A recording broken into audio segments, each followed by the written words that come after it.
Hello friends, happy Onam. അപ്പോൾ ഓണമായിട്ടൊരു vlog എടുക്കാമെന്ന് ഞാൻ വിചാരിച്ചു. കുറച്ച് നാളായിട്ട് വീഡിയോസ് ഒന്നും ഇടുന്നില്ലായിരുന്നു, ബിക്കോസ് ഷോർട്സ്. കാരണം കുറച്ച് വൈകായികയൊക്കെ അതുകൊണ്ട് വീഡിയോസ് ഒന്നും എടുക്കാനേ പറ്റുന്നില്ലായിരുന്നു. അപ്പോൾ ഇന്ന് വിചാരിച്ചെന്നാൽ രണ്ടും കൽപ്പിച്ചങ്ങ് എടുക്കാം. കുറേ നാളായില്ലേ എന്ന് കണ്ടിട്ട്. അപ്പോൾ ഞാൻ വിചാരിച്ചു വീഡിയോ എടുക്കാമെന്ന്. അപ്പം ഓണമൊക്കെ ഉണ്ട്, അത്തപ്പൂക്കളൊക്കെ ഇടണം. അപ്പോൾ നമുക്ക് ഒരുങ്ങിയിട്ട് കാണാം. അപ്പോൾ നമ്മൾ അത്തപ്പൂ ഇടാൻ പോകും. അപ്പോൾ അത്തപ്പൂ ഇടുന്നത് ഞാൻ ഡിസൈനൊക്കെ ചേട്ടനെ പറഞ്ഞു കൊടുത്തപ്പോൾ ചേട്ടനാണ് അപ്പോൾ അത്തപ്പൂവെല്ലാം കൂടെ സെറ്റ് ചെയ്യുന്നത്. ഞാൻ പൂവെല്ലാം കൂടെ ഇറുത്തിട്ട് കൊടുക്കും. ചേട്ടനവിടെ വരച്ചെല്ലാം പൂവൊക്കെ ഇങ്ങനെ സെറ്റ് ചെയ്യും. എങ്ങനെ സെറ്റ് ചെയ്യേണ്ടതെന്നൊക്കെ ഞാനാണ് പറഞ്ഞു കൊടുത്തത്. വരച്ചതും ചേട്ടനാണ്, ഞാൻ പറഞ്ഞു കൊടുത്തിട്ട് അതേപോലൊക്കെ നല്ല വൃത്തിക്ക് വരച്ചൊക്കെ തന്നു.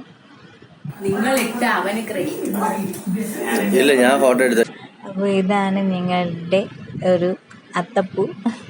എങ്ങനെയുണ്ട്? കൊള്ളാവോ? ഒരു പെട്ടെന്നുള്ള ഒരു ഇതിൽ തോന്നിയ അത്തപ്പൂയൊക്കെയാണ്. എനിവേ കൊള്ളാമല്ലേ? പിന്നെ കേശുവും മാളും ഒക്കെ വന്നു.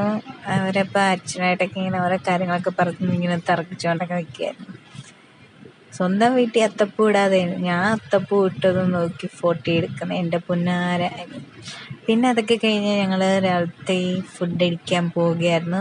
ചേട്ടനപ്പോൾ എല്ലാം വിളമ്പുമായിരുന്നു. രാവിലെ ഇഡ്ഡലിയും സാമ്പാറുമായിരുന്നു. സൂപ്പറായിരുന്നു ഇഡ്ഡലി സാമ്പാറും. അമ്മയുടെ അച്ഛൻ്റെയും ഒക്കെ ഇഡ്ഡലിയും സാമ്പാറുമായിരുന്നു. അപ്പോൾ ഞാനും ആളും കേശും കൂടെ കഴിച്ചു. ചേട്ടൻ ആദ്യമേ കഴിച്ചു. ചേട്ടന് വിശപ്പ് ഭയങ്കര ഇതായപ്പോൾ ചേട്ടൻ അങ്ങ് ഫസ്റ്റിൽ കഴിച്ചു. അതിനുശേഷം ഞങ്ങൾ കഴിച്ചു. പിന്നെ ഉച്ചയൊക്കെ ആയപ്പോൾ സദ്യ.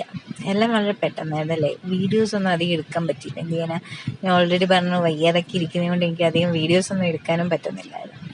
അപ്പം സദ്യയൊക്കെ ഉച്ചയൊക്കെ ആയി, സദ്യ കഴിക്കാറായി. ചോറ് വിളമ്പി പരിപ്പും പപ്പടവും എല്ലാം സെറ്റായി. അമ്മ അച്ഛനും കൂടി ആയിരുന്നു എല്ലാം സെറ്റ് ചെയ്തത്. എല്ലാം അടിപൊളിയായിരുന്നു. സൂപ്പർ ടേസ്റ്റ് ആയിരുന്നു.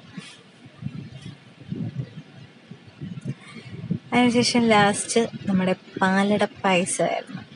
അതും കൂട്ടിയൊരു പിടി പിടിച്ചു. സൂപ്പറായിരുന്നു. ഇതാണ് എൻ്റെ ഹസ്ബൻഡ് എന്ന് എല്ലാവർക്കും അറിയാമല്ലോ. അതാണ് എൻ്റെ ഹസ്ബൻഡ്. അമ്മയമ്മ എൻ്റെ അമ്മയച്ചൻ ദൂണ്ടേ. അച്ഛൻ ഈ ഡൈനിങ് ടേബിളിൽ നിന്ന് കഴിക്കുന്നതിന് താല്പര്യമില്ല, അതവിടെ ഇരിക്കുന്നത്. പിന്നെ ഫുഡ് അടിയൊക്കെ കഴിഞ്ഞപ്പോൾ നമ്മൾ ഫ്ലിപ്പിൽ ഓർഡർ ചെയ്ത കുറച്ച് ടിന്നൊക്കെ വന്നായിരുന്നു, മസാല ടീൻസൊക്കെ. പിന്നെ അതൊക്കെ കഴിഞ്ഞ് അതിൻ്റെ ക്ഷീണമൊക്കെ മാറാനായിട്ട് ഒരു ഉച്ചയിറക്കത്തിനായിട്ട് പോവാണ്. ബൈ.